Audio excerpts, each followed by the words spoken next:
Okay, so here are some extra examples for section or the homework problems for 9.4. It says write each expression using a positive exponent. Um, Remember that a negative exponent just means you're in the wrong place. So for number 14, we're sitting right now in the numerator with 11 to the negative sixth, so it means it should go to the denominator and be 1 over 11 to the sixth. 15 I didn't assign, but just for the heck of it, that would be 1 over 7 to the first.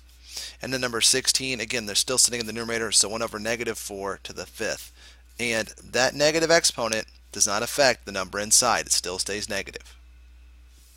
Now, um, for 22 through 25, it says write using a negative exponent other than negative 1.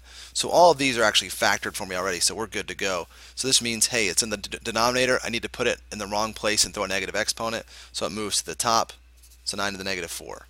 Same thing here, moves to the top, 10 to the negative 3. Same thing here, moves to the top, 7 to the negative 6. Same thing here, moves to the top, 6 to the negative fifth.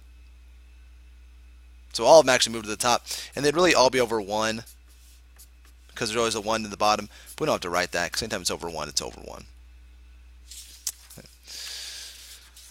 All right, now for 32 through 38, I don't know, I can just kind of jump around and pick a few.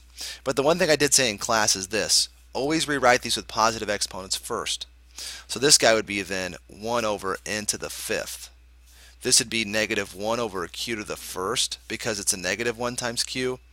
And this guy would be 6 over n cubed. For 33, both of those would go in there. 1 over pq squared. 9 to the p, don't have to worry about that right now.